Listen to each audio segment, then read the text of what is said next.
Vous êtes une fois de plus avec le pasteur Shadrach Uwizeyimana. À son Excellence, Monsieur le Président de la République démocratique du Congo, Félix Antoine Tshisekedi Tshilombo, nous le peuple rwandais qui luttons pour la paix des pays des Grands Lacs, nous voudrions vous dire que votre parole, pleine de sagesse et fraternité, a été reçue avec approbation par le peuple rwandais.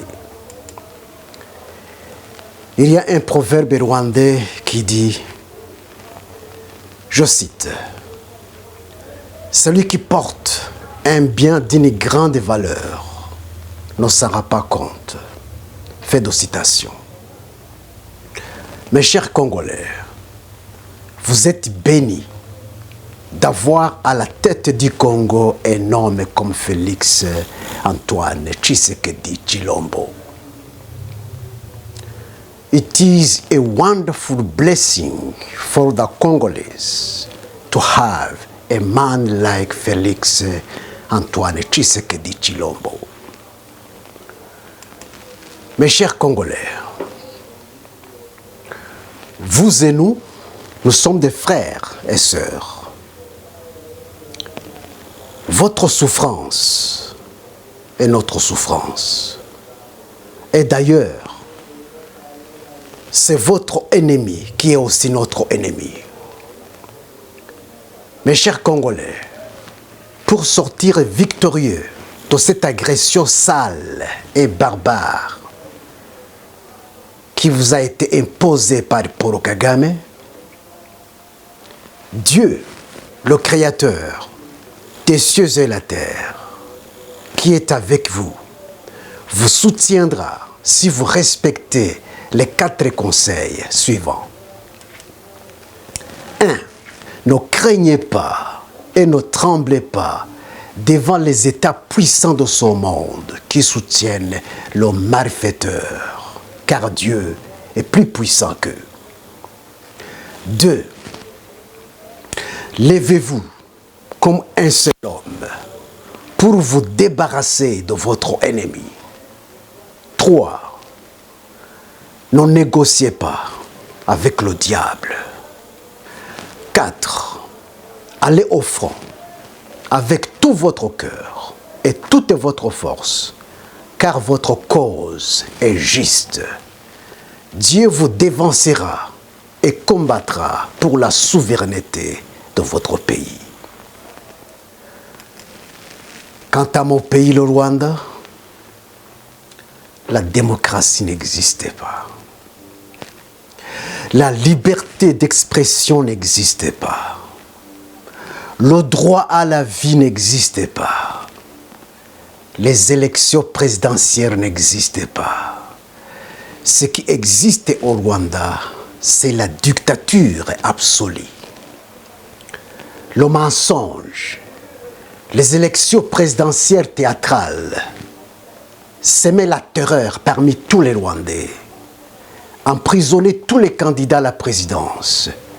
Le régime politique meurtrier et assassin, le pillage des biens immobiliers et mobiliers de la population.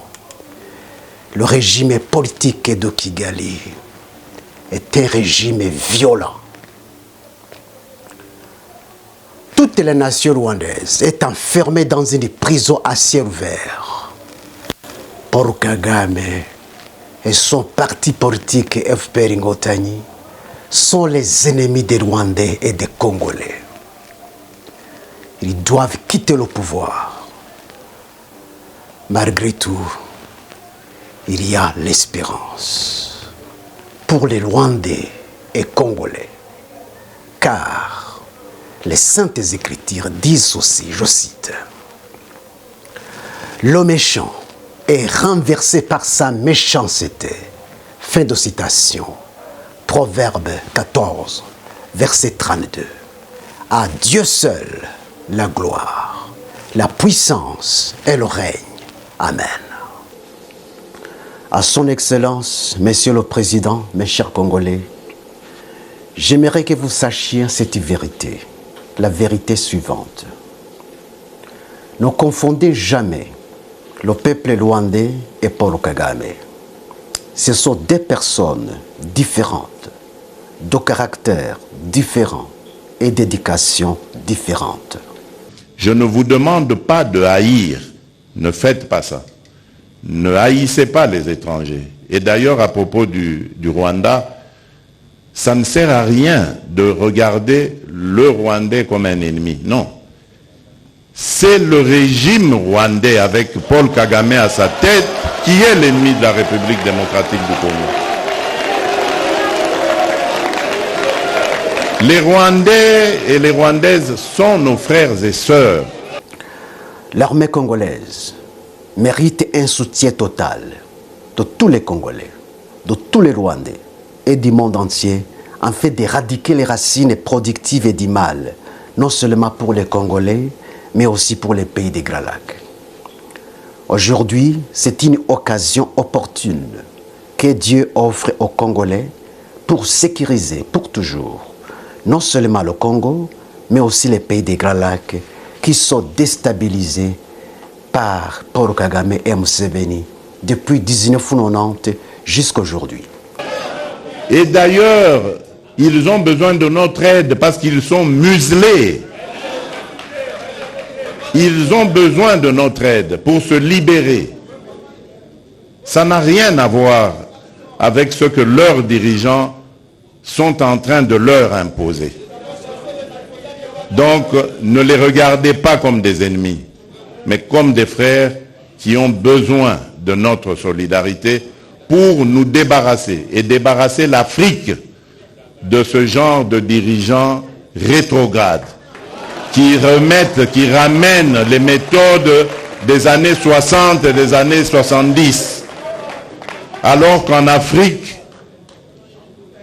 on avait décidé de mettre fin au bruit des armes. Si vous vous rappelez, ceux qui suivent un peu, c'était 2020, il fallait taire les armes en Afrique pour que l'Afrique passe à autre chose, comprenne qu'elle est la dernière de la classe dans le monde parce que, justement, à cause des guerres et des divisions, nous nous étions entendus comme ça.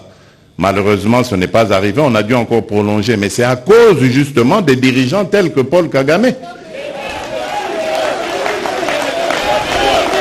Et il s'enorgueillit d'être un faiseur de guerre, un spécialiste dans la guerre.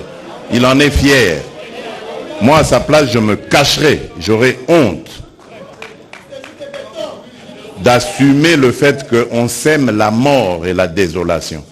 C'est honteux. Et je dirais même diabolique. Nous n'allons pas manger de ce pain-là. Nous, le pain que nous mangeons, c'est celui de l'amour. Celui du patriotisme, l'amour pour le Congo et l'amour pour le Congolais. C'est ce que je vous prêche. Ce que notre leader, mon leader, celui qui m'a formaté en politique, mon mentor, Étienne Tshisekedi Wamulumba, c'est ce qu'il m'a prêché, l'amour du Congo et du Congolais. Essayez cette formule, chers jeunes, et vous verrez, le Congo sera toujours number one. Je vous remercie.